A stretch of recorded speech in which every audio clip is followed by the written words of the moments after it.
The Little Engine That Could by Watty Piper.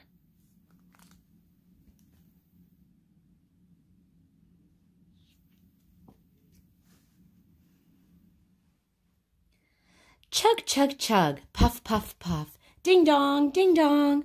The little train rumbled over the tracks. She was a happy little train, for she had such a jolly load to carry. Her cars were filled full of good things for boys and girls. There were toy animals, giraffes with long necks, teddy bears with almost no necks at all, and even a baby elephant. Then there were dolls, dolls with blue eyes and yellow curls, dolls with brown eyes and brown bobbed heads, and the funniest little toy clown you ever saw.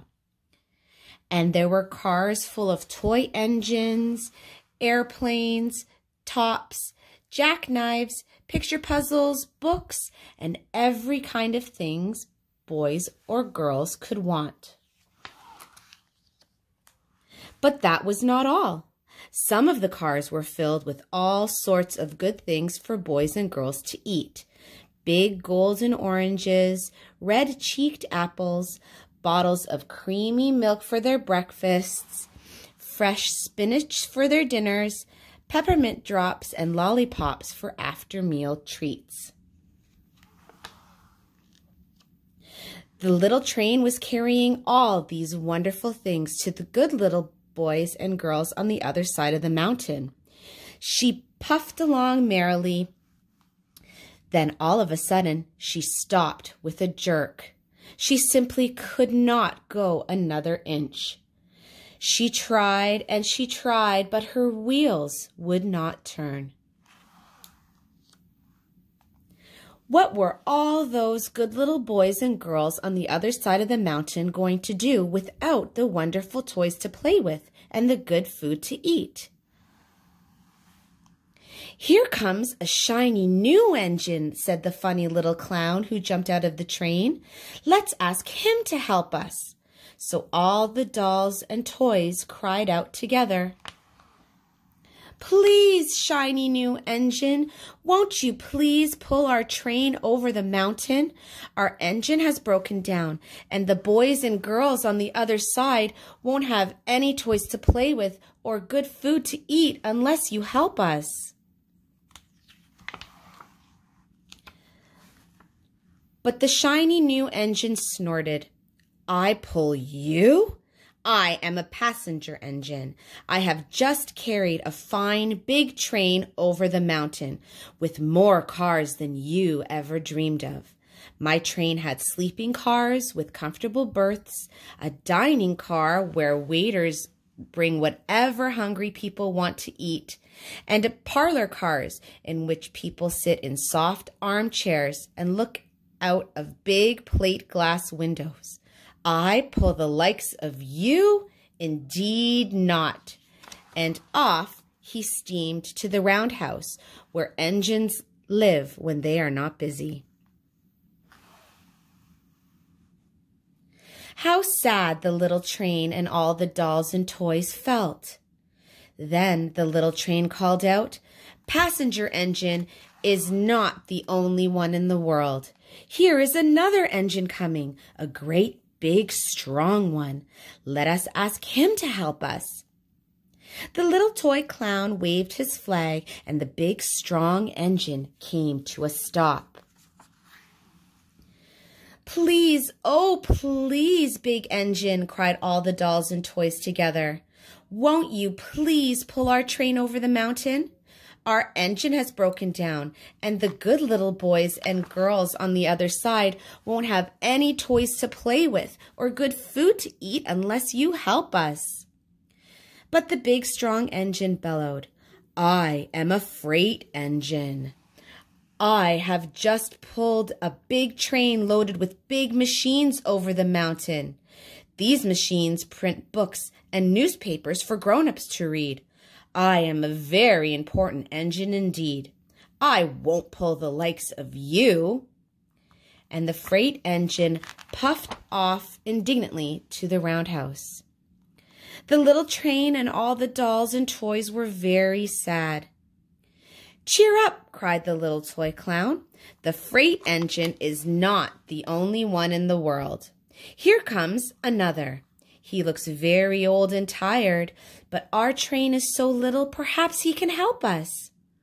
So the little toy clown waved his flag, and the dingy, rusty old engine stopped. "Please, kind engine," cried all the dolls and toys together, "won't you please pull our train over the mountain? Our engine has broken down, and the boys and girls on the other side won't have any toys to play with or good food to eat unless you help us."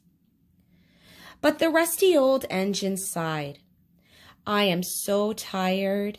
I must rest my weary wheels. I cannot pull even so little a train as yours over the mountain. I cannot.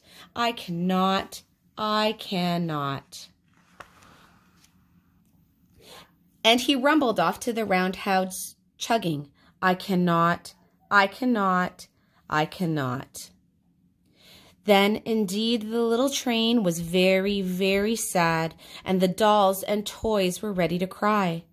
But the little clown called out, "Here is another engine coming, a little blue engine, a very little one. Maybe she will help us." The very little engine came chugging merrily along. When she saw the toy clown's flag, she stopped quickly. "What's the matter, my friends?" she asked kindly. "Oh, little blue engine," cried the toys and dolls. "Will you pull us over the mountain? Our engine has broken down, and the good boys and girls on the other side won't have any toys to play with or good food to eat unless you help us. Please, please help us, little blue engine." "I am not very big," said the little blue engine. "They use me only for switching trains in the yard. I have never been over the mountain." "But we must get over the mountain before the children awake," said all the dolls and the toys. The very little engine looked up and saw the tears in the doll's eyes. And she thought of the good little boys and girls on the other side of the mountain who would not have any toys or good food unless she helped. Then she said, I think I can, and she hitched herself to the little train. She tugged and pulled and tugged, and slowly they started off. The toy clown jumped aboard, and all the dolls and toy animals began to smile and cheer. Puff, puff, chug, chug went the little blue engine. I think I can.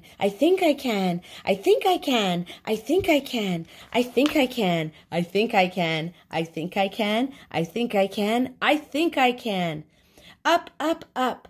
Faster and faster and faster and faster the little engine climbed, until at last they reached the top of the mountain. Down in the valley lay the city. "Hooray! Hooray!" cried the funny little clown and all the dolls and toys. "The good little boys and girls in the city will be happy because you helped us, kind little blue engine." And the little blue engine smiled and seemed to say as she puffed steadily down the mountain, I thought I could.